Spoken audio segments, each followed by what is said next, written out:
Hi everybody, it's Tim at Broken Dice. What we're going to be looking at in this video is my return to my Rome and Iberia campaign. For those of you who are unaware of what I've been doing, I've got a whole series of videos in my playlist under obviously Solo Wargaming Campaign uh, that talk about my methodologies and all that and why I chose this. But a little background: the Iberian Peninsula, obviously Spain, um, was a great recruiting ground and a source of wealth for the Carthaginians. And Hannibal used those forces and used that wealth to help getting his army to Italy. And after the end of the Punic Wars, the Romans decided, well, they got a lot of wealth, a lot of mineral wealth, and they have a lot of manpower. So we could use both of those. And so Rome invaded the Iberian Peninsula, and history says for itself that it took them about 200 years to pacify the peninsula, and there was a lot of revolts and rebellions and all that kind of stuff that goes on. And so it makes it for a very fun place to war game. Um, it must have been an awfully difficult task. I mean, when you read the history, it sounds like they went in and they just did whatever they want, whenever they want. But winning something is different than holding on to something. Yeah. So it took a long time for them, about 200 years, to pacify the peninsula. So we got a lot of range of the game to get into. So my last series on this Roman Iberia campaign was done in a what I call a view from above, and that's where you take on kind of a managerial role of both sides, and you're not emotionally invested. You really don't care who wins. You're more interested in the outcome. What happened? You know, um, they're fun. Don't get me wrong. I enjoy that sort of solo wargaming play style. But I decided to change it up this time, and this time I'm going to use problem solving.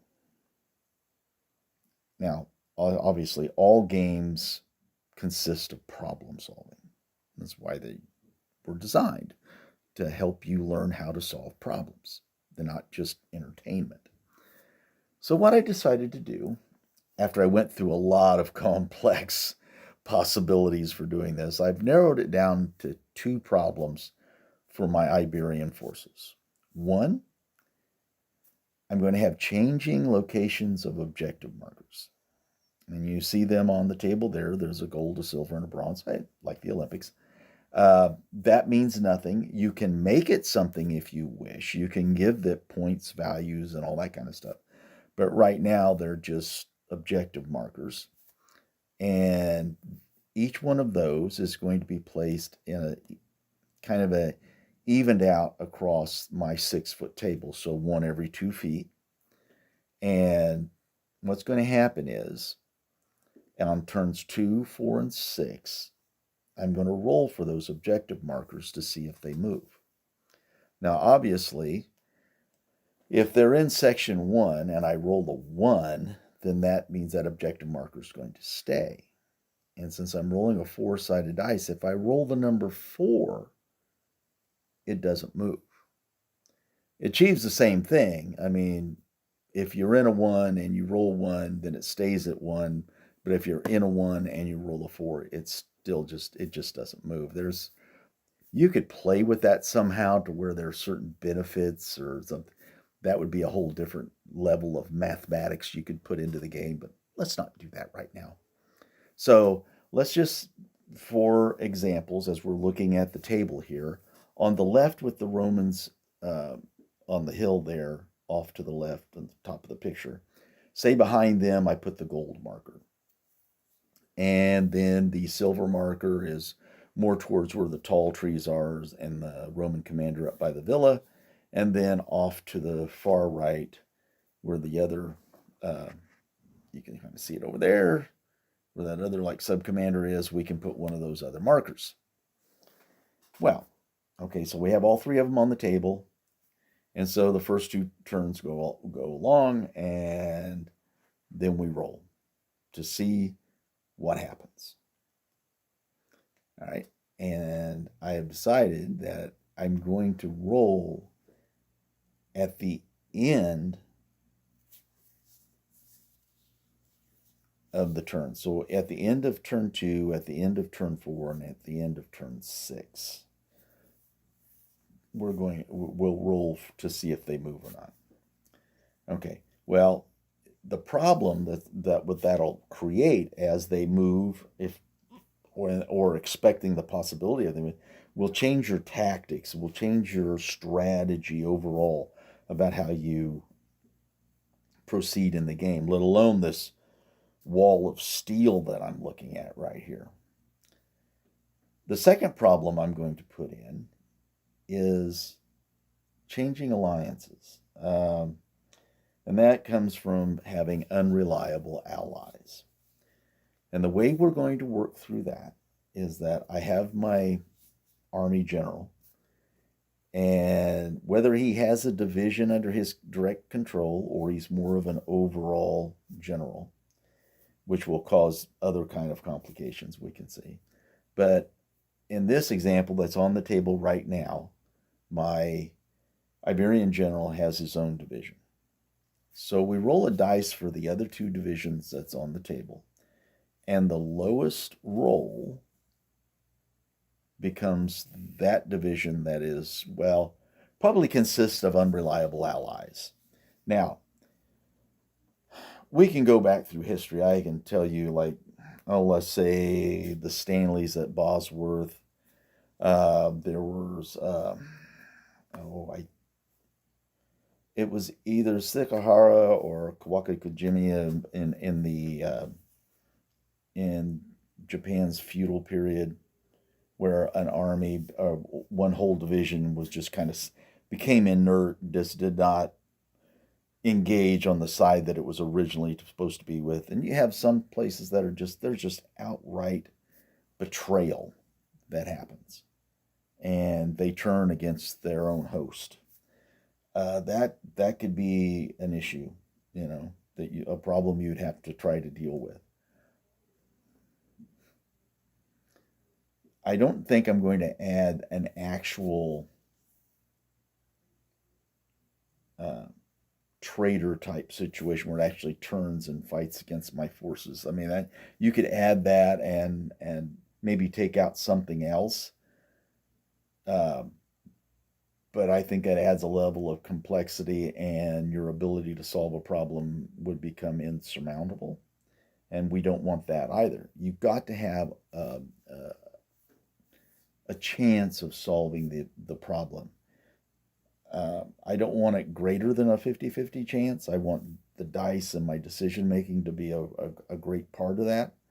So that's why I don't want to get too carried away with my ability to solve the problem. Let's talk about solving the problem. The different locations for the objective markers, part of that will be solved by the dice roll, and the other part will have to be my decision making on where do I think it's going to wind up next, or how am I going to best garner enough troops and enough locations to get the job done. That's how that problem's going to solve out. How are we going to deal with these unreliable allies? Okay, well, first off, if they're an unreliable ally, they immediately have one less than your normal leadership for your sub-commanders. So let's say my army general is an 8, and most of my sub-commanders are 8, then my unreliable commander in that division will have a 7. The second tier of that is that every time that the unreliable division fails an order, either individual or a division order, whatever fails is subject to an immediate roll on the blunder table. Don't have to roll a blunder because they're so unreliable. They're this wild card thing that you've brought. It could turn out to be some kind of crazy manic sort of surge forward to everything to just walking off the battlefield. And again, we won't um, start that at the very first. We're not going to start that until turn 3, along with everything else. So on turn at the end of turn 2, we'll be rolling for changing locations of the objective markers. At the start of turn 3,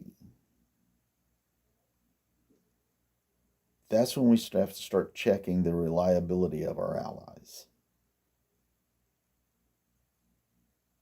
So there'll be a couple of things we've got to keep track of. And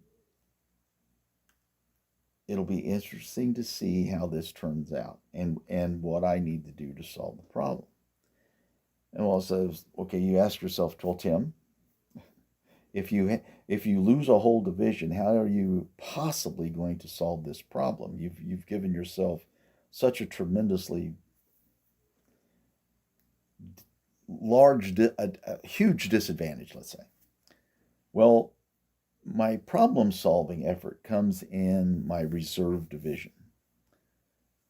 Now, the number of troops obviously are in that division are based off of how well you were able to use your diplomatic resources to garner aid. In other words, your diplomatic role. Now, again, that's all part of a earlier video I did. I don't want to go into detail now. It's just a dice roll off between diplomatic ratings, and if you win, you get the number of units available by how much you won by. If you won by 2, then you're available to get 2 units from that particular province. But you max out in any battle at 4. Well, I did all that rolling and I wound up with 4 units as part of my problem solving.